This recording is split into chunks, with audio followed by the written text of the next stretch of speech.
Good morning, afternoon, and evening, everybody. My name is miahtheking, and I've been bored recently, so I decided to take up fencing. The neighbors keep demanding that I put it back. Now then, today we're taking a look at a game just released today on Steam called Envoy, an isometric RPG adventure game developed by Event Horizon and published by Event Horizon, released not in early access and selling for $30 American. Now if I sound a little bit off or lacking in my usual enthusiasm, I want to apologize. Recently my son was sick and he gave me his cold, and now I'm super sick. Which sucks because I got 2 more videos to do this week, but the show must go on, so here I am. Alright, so anyway, you follow these 2 characters, Malachi and Kayla, brother and sister duo. They're basically adventurers. They locate these ancient vaults and then they make sure that they're safe and sealed up and whatnot. In this world, you have the 2 main factions who are at war with each other. You've got the League and you've got the Empire. Basically, the Empire is made up of humans, and they arrived, but they didn't have the same capacity of magic wielding as the members of the League did, so they use technology instead. Which, by the way, I love that idea. Anyway, it led to war, with all the other races that are not human belonging to the League, you know, like elves, and then of course the humans for the Empire. Your brother-sister combo team is part of some city that doesn't belong to either faction and doesn't want to be a part of either, and they don't want to be a part of the war as well. And now you go out and do stuff, I guess. I played for almost 2 hours and that's what I got. I'm sure the main premise will be to go around exploring other vaults and ruins and stuff, all while trying to avoid the war or possibly even picking a side. And hell, even if I did know, I wouldn't tell you because, you know, discovering it is part of the fun. Alright, so as always, let's go into the good and the bad, followed by my final thoughts, alright? Alright, so up first for the positives is, well, the first one that stuck out to me at least was the music. I mean, listen to this.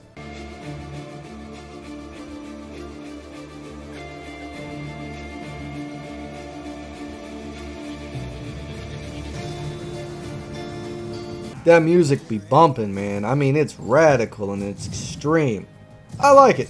At least in the title screen. In the rest of the game, it's decent enough, but it kind of hides away, like, way back in the background. And half the time, I forget it's even there. But when I do hear it, it's not bad.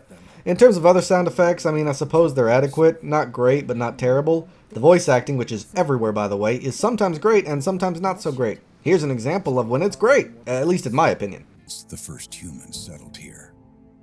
They all came from a faraway world, elbowing their way through an already frail peace between the old races. The elves, shadows, and Kranites united in a government they called the League. Unfortunately, I didn't catch any bad acting in my recording, and when I say bad, I don't even mean like bad, or I don't mean cringe or terrible, you know, just not as good as some of the others. Overall, it was adequate. The next positive thing that I want to talk about is the writing and the story. It's original, it's unique, it's fun, and it's very creative. The writing is very well done, the lore is interesting, the ongoing war and the world around you, it's all just really cool, and it just makes me want to dive deeper and deeper to learn more about this world and what's going on with it. The dialogue seems well written, the main male character is kind of cringe, but I'm thinking that might be the point, because the sister is the book smart and responsible type, so yeah, the characters aren't that bad. They have a role or a stereotype that they're going for, and they manage to pull it off. It might be cringe, but it might not be cringe on purpose. And what I mean by that is like he's designed to be a certain type of character, which I personally find cringe. So maybe that's what it is. But hell, the writing in the opening cutscene had me pretty drawn in, which was a good start. And I'm not going to spoil that for you here either. You go play it and watch it yourself. Next up for the positives is some of the gameplay mechanics. Now, the gameplay is not my favorite part. It's weird, and I want to get this small negative out of the way so I can go into the positives of it first, but the way combat is done is just super annoying for me personally. It's built like an isometric RPG, which I love, but it plays in a way that makes it hard to approach it as such. No time stop, it doesn't feel like it has dice rolls, and despite everything moving at real time, everything still seems to be moving pretty slowly. The combat controls and the way the gameplay works makes me feel more like I'm playing Diablo, and less like I'm playing Baldur's Gate or Icewind Dale or other isometric RPGs that I've got experience with. Which, by the way, I was really hoping would be more like those. Now, don't get me wrong, it's not awful. It's got a good idea going for it. However, with no dodge button and with the enemies constantly using AoE attacks, it forces you to move your people, which has them stop fighting so they can get out of the way of those attacks, and it just kind of breaks the flow of the game.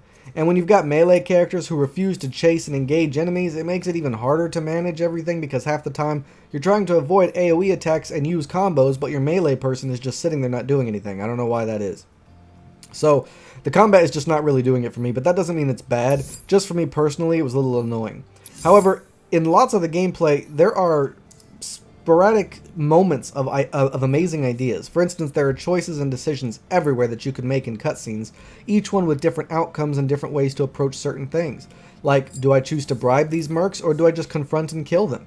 Do I save this ancient, dangerous technology for my city, or I destroy it because it's just too dangerous to be left undestroyed? The choice is up to you. I ran into 3 choices in the first hour, and that excites me. You don't really have dialogue choices, another miss for an isometric RPG, but at least you do have these choices. You've also got a character customizing screen, which is fun to mess around with, a plethora of classes and subclasses to really let you explore and try out new things. Despite combat putting a bad taste in my mouth, I still found a lot of the gameplay components here interesting. For instance, I love the gear, I love the skills, and I love the user interface. The next positive point I have is the tutorial. Now on the flip side, it is mandatory. You kind of have to go through it each time you start a new game, which is really annoying. However, it's simple and it's straightforward and it's short with a little bit of story mixed in. And once you get past the first hour, the pop-ups are dialed down even more, which makes the whole learning process easier and more coherent. And last but not least I want to talk about is the price tag. When you consider the scale of this game, the length of playtime, the replayability options, the production value, voice acting, and more, they're only charging $30. That's simply incredible. Totally worth its asking price, and to be honest, I expected to pay $40 for this, so I'm very happy with the price. Alright, so that's all I got to say positively about the game. Now we got to go into the negatives, but before that, my channel only gets more views if it's already got more views, which is very annoying. This means you guys and girls out there sharing my channel and my videos online to get the more exposure helps me way more than you might think. Doing that, plus subscribing and liking, and you're really going to be helping me. So please, help my channel grow today. Thank you. Now then, on to the negatives. The first negative is the graphics. Now don't get me wrong, this is kind of a minor negative, not a big deal. It's just not as nice looking as I would have expected. In some areas it looks phenomenal, like in the temple. Some of the lighting, the contrast, and the attention to detail was intense and beautiful to look at. But then when I got into town and everything just looked oddly colored, mismatched composition and contrast with bland colors, lacking an attention to detail, and don't even get me started on the detail of the characters themselves. They look way better in the character creator than anywhere else in this game. So it's not exactly good, but it's not exactly bad. They balance each other out, but not exactly in a good way, if that makes any sense. But it's, you know, that's why it's leaning more towards the bad, and that's why I've got it as a minor in the negatives. The next negative is the stability.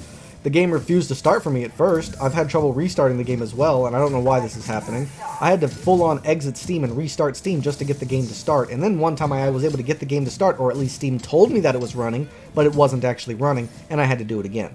So that was really annoying. Then, for some reason, my abilities will just stop working. See, this is me trying to get it to work, and it's not working.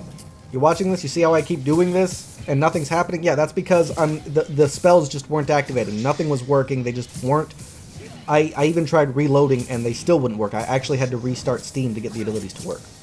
Then, you've got crappy AI, where sometimes they just don't engage you in battle, or sometimes they do, and then stop, or then choose not to, or whatever. I don't know what's going on here. I don't know what's going on with the AI. I don't know if this is a bug, a glitch, if it's something I'm missing. I don't know what's going on, but you guys can see for yourself it's kind of ridiculous. So, you've got that. Then you've got clipping and other issues as well. This game has its bugs and its glitches, and I worry about this when or if they're even going to get it fixed up. So, keep that in mind going forward. And also, my guy really looks so slow when he's casting spells. Like, why is he moving so slowly? I mean, I get that this is real-time action, and he can't just be casting over and over again, but why does it always look like he's moving in slow-mo? And not to mention, why do melee characters not chase enemies? I mean, I had my sister play a tanky character, so that way my guy could be a spellcaster, because I always like to play spellcasters in these games. But she's just sitting there, not doing anything. Like, what kind of a tank is she if she just sits there while I'm trying to make my other guy dodge attacks and get behind cover? Because there's a cover mechanic in this game.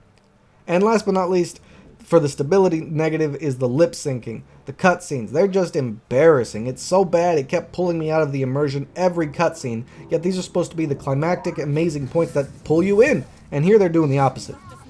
And last but not least for the negatives is the horrible boss fights. That's it. They're awful, boring, lame, easy, and just a big letdown. Like, they're supposed to be the cool, big, struggling types, but they're not. They're just not that fun at all. Alright, so that's all the negatives I got to say about this game. So, what do I think about it overall? I think it's a pretty good game.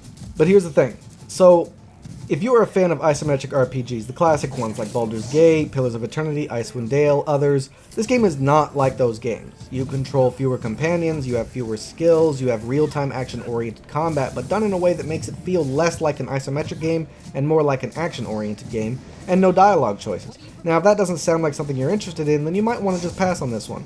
But if you don't mind dealing with those, or if they don't bother you and you just want an amazing story with different and interesting gameplay, then I would highly encourage you to check this game out.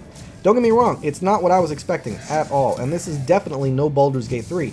However, it's got some real promise, and it looks like it could end up being a pretty awesome game with a very interesting and engaging plot. They kind of need to iron out a little bit of the bugs and glitches though, get some of those graphics polished up a little bit, and get that done, and it's going to be a really good game. Is it worth its asking price? Most definitely. Is it worth your time? Well, that's for you to decide. But honestly, for what they were going for here, I think it's a pretty safe investment. And even if you're not normally into this kind of stuff, I'd still recommend at least checking it out. Alright, everybody? Alright, so that's all the time I got for this video. Thanks so much for watching. If you have any questions or concerns, please let me know in the comments down below. Don't forget to like and subscribe, and I can't wait to see you all again on my next adventure. So until then, I bid you all farewell.